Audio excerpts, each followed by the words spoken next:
tonight on the Final Play. 3 wide receivers set. And on a single into the corner, jump ball, Mike Thomas. Should be. Is it? Yes. Touchdown, Saints. The Saints' first team glides past the Jets as they hone in on their final 53-man roster. I thought our first units played well. I thought the seconds played better this week.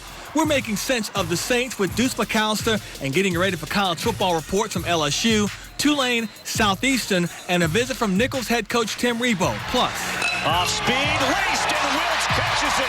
And Louisiana is your Little League World Series champion. East Bank's Little Leaguers are bringing some hardware to River Ridge. From Fox 8 Sports, this is the Final Play. Sponsored by your Southern Quality Ford dealers, built Ford tough. And by Ron Austin Law. Welcome into the Final Play. I'm Juan Kincaid, and as far as third preseason games go, the Saints couldn't have asked for a better performance from their starting 22. Sean Vazan was at last night's game in the Meadowlands, and he gets a starter tonight.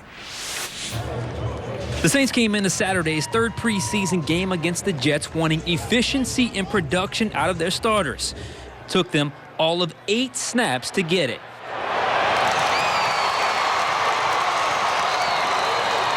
Yeah, look, we were able to gather some momentum on the first drive, made a few plays. It was good to see. Played a lot of different guys, combinations tonight. But I think there are a handful of things that were encouraging. In his only action of preseason, Drew Brees was, well, Drew Brees. He went 4 of 6, converted 2 third downs, and fired a strike to Michael Thomas in the end zone for the game's first touchdown. I mean, anytime you can go down and get points, get a touchdown, that's good. Felt like it was pretty efficient for the most part. You know, it wasn't a big sample, right?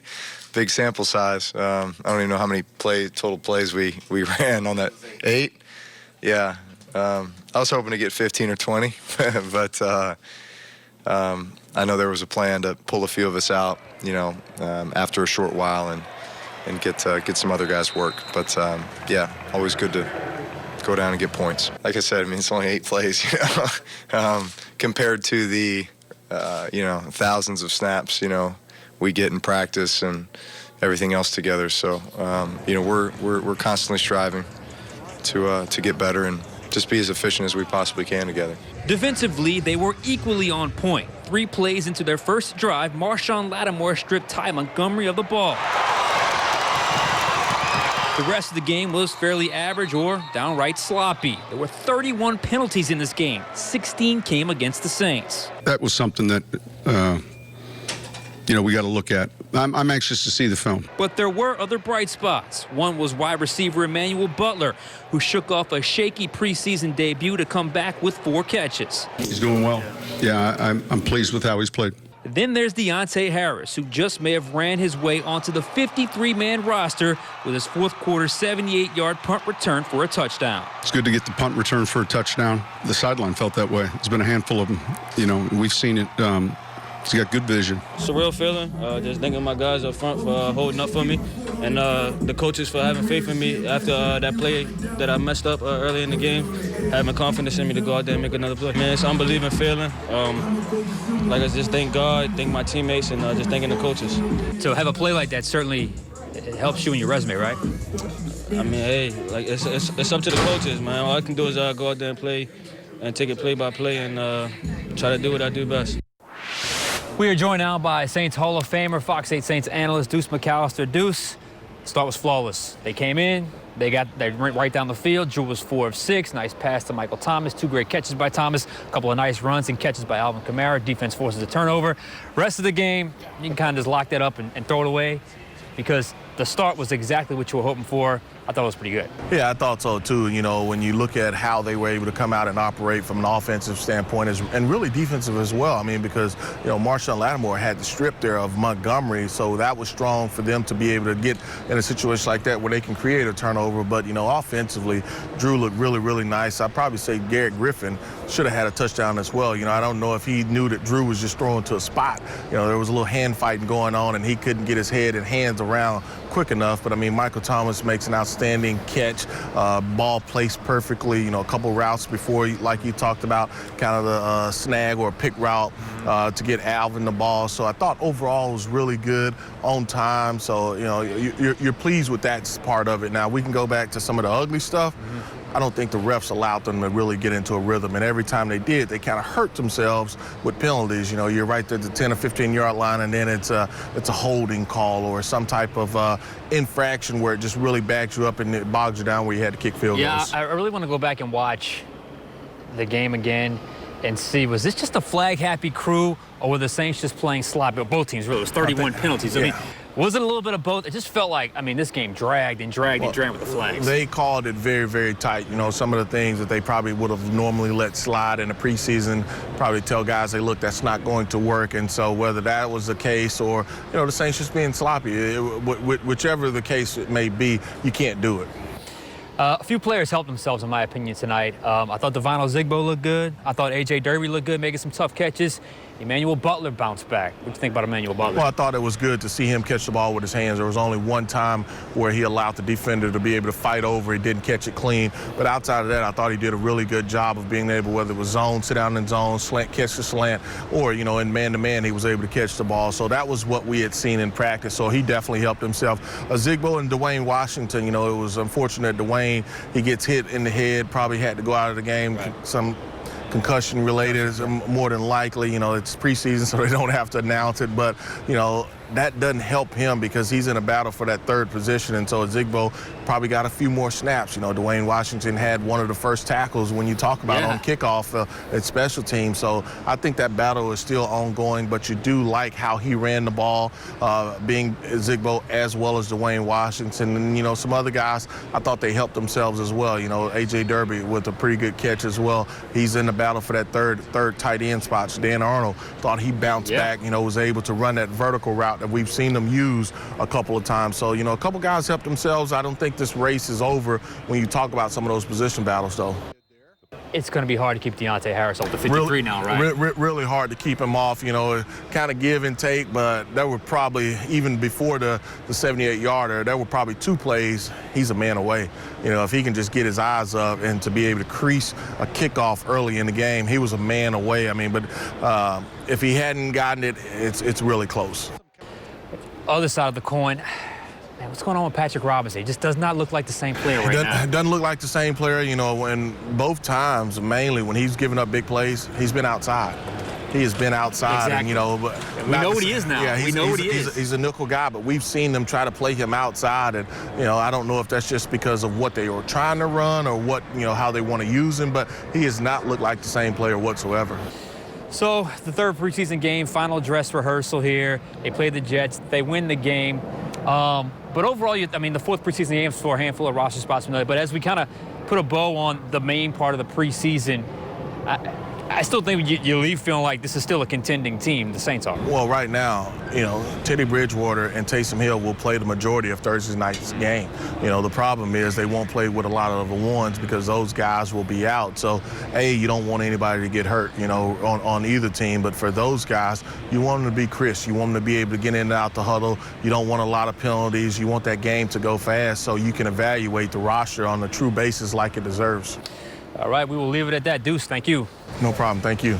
And we'll have much more Deuce McAllister tomorrow night on the Black and Gold Review show. Sean Vazan will also join me on set to break down the game and look ahead to Thursday's preseason finale against the Miami Dolphins. Now's a good time to head to the FinalPlay app. Send us a question. We'll be using it in tomorrow night's show, and join us at 10:35 for the Black and Gold Review show. Still to come on the FinalPlay, it's time to head to campus because it's finally game week for the Tigers, Green Wave, Lions, and Colonels. And later, we pay tribute to Louisiana's World Series winners.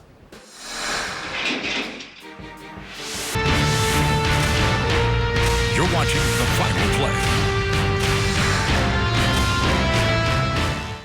All the summertime talk can now cease. The start of the college football season is finally here, and the LSU Tigers are officially in game week mode.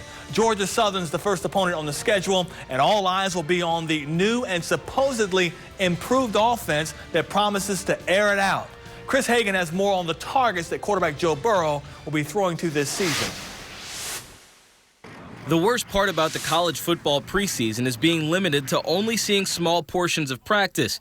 In LSU's case, it makes it hard to evaluate for ourselves whether or not their offense has truly improved. However, the feeling goes both ways. As eager as we are as media and fans to see the Tigers finally take the field, they're just as ready to show their improvements too. Our offense is going to do way better than we did last year, put up way more numbers than we did last year. So I'm very excited about the season, and I'm ready to kick it off. A year ago, it was Justin Jefferson who built the most chemistry with the incoming transfer quarterback Joe Burrow, and it showed on the field all season long as the pair was often in sync on passes down the field. This year, the goal is to do a better job spreading it around. We're going to see a lot more, man. We've been throwing the ball way more than we did last year. A lot of more spread offense.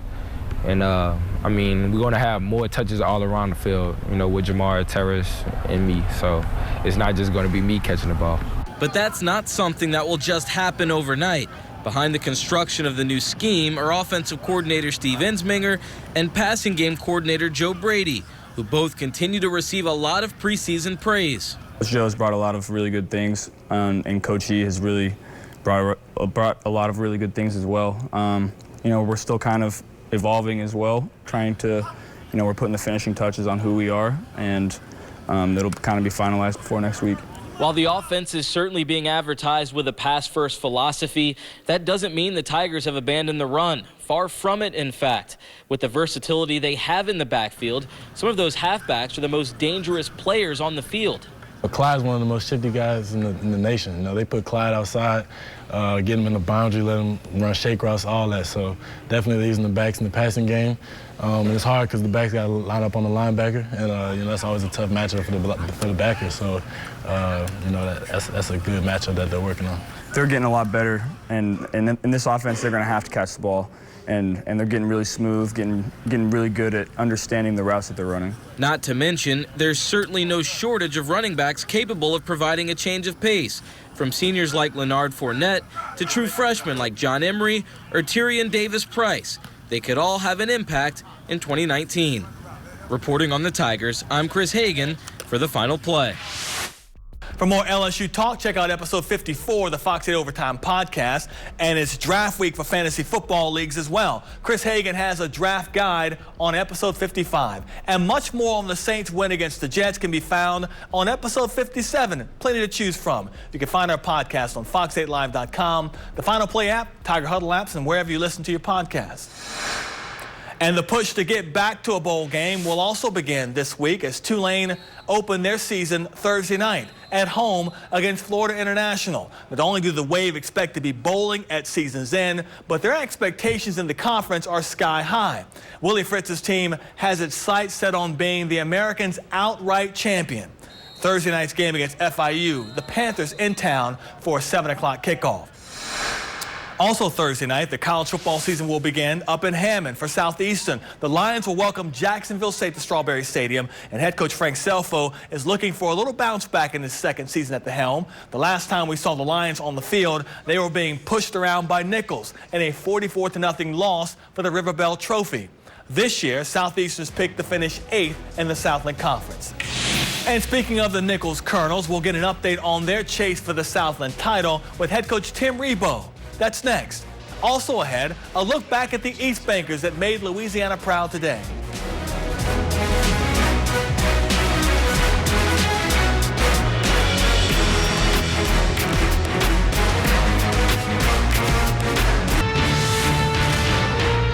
You're watching The Final Play. Of course, everyone in the Southland is chasing Nicholls State, so they say in the preseason. Third year in a row, head coach Tim Rebowe joins us here on The Final Play because back-to-back years you guys have made the FCS playoffs after coming on here. We're not saying we're the good luck charm, but we're not hurting. You were picked to finish the Southland first this year. You go 4 years ago when you took this job, you were picked to finish last. Talk about how it's kind of come full circle for you guys. Yeah, expectations are a huge thing. It's crazy. We talked about it at the end of last year. We came off a good season, second round of playoffs. How do you sustain it? Yeah. How do you keep it going? A lot of good players coming back. We thought that we might be picked near the top just because of the ranking, you know, which you finished. Never thought you'd be unanimous #1 and put the big bullseye on you. But our guys embrace that. They know it's at stake.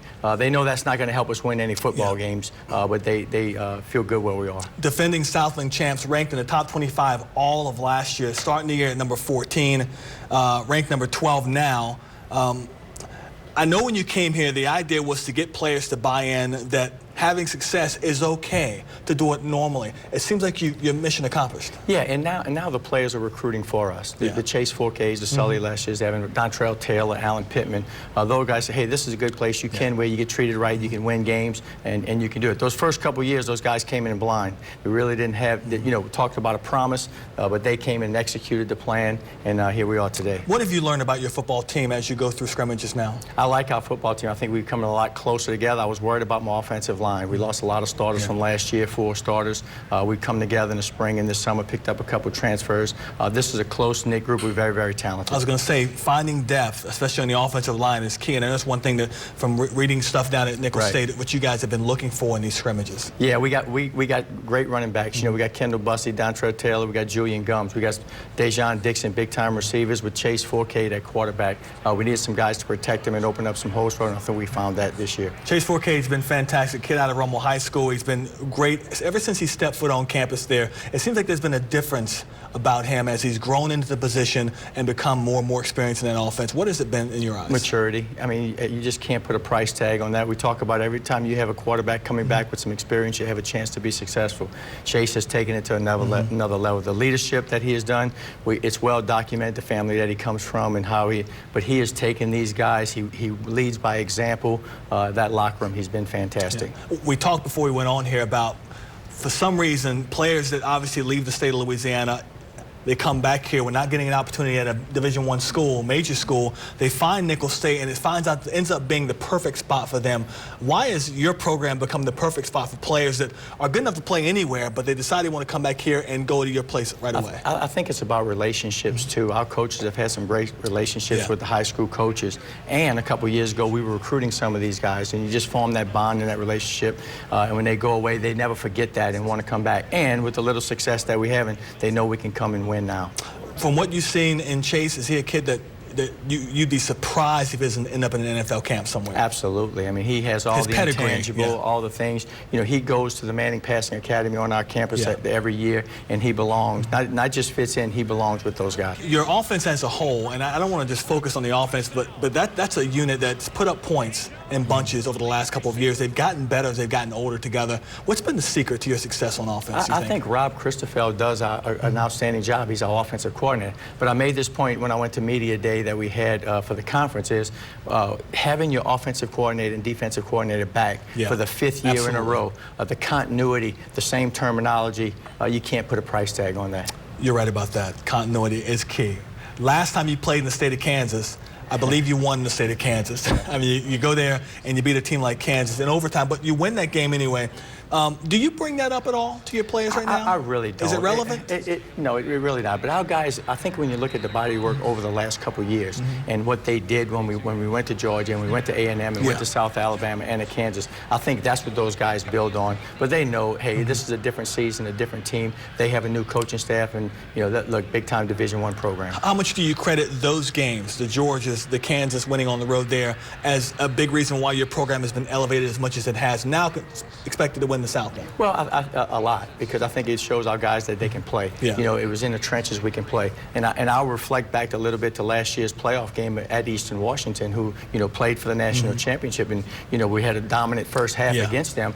It proved to our guys that we can play at that level with those guys. I imagine you don't feel like an underdog anymore. Your players don't see themselves, even though on paper you're going to probably not be favored at K-State, but you don't see yourself as being underdogs anymore. No, I think our guys got to have that belief, that confidence we talk about, not an arrogance and cockiness, but a little bit of confidence that we can go in, and if we play our game, we can accomplish some great things. One last thing, because I read a quote from you early in the preseason. You talked about, I was worried about my players reading their own clippings, but I think we're okay now. Are you curious on how they respond to the expectations that put on them right now? I really do. I mean, we have all these positive vibes that's going around the program, and there's going to be some setbacks. Yeah. There's going to be some things that's going to hit us in the face, and we have to be able to respond to that. But I know this group. I like this group. I think they respond well. All right, we'll leave it right there with Tim Rebowe, head coach at Nicholls State University. The Colonels open the season at Kansas State. I know this man's looking forward to it. Coach, thank you for being with us again. Thanks, Juan. Appreciate it.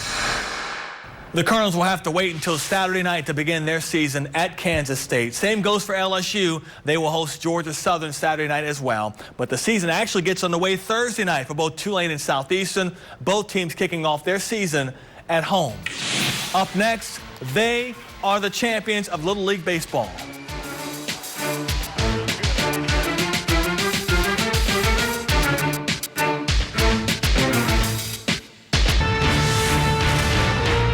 You're watching the Final Play.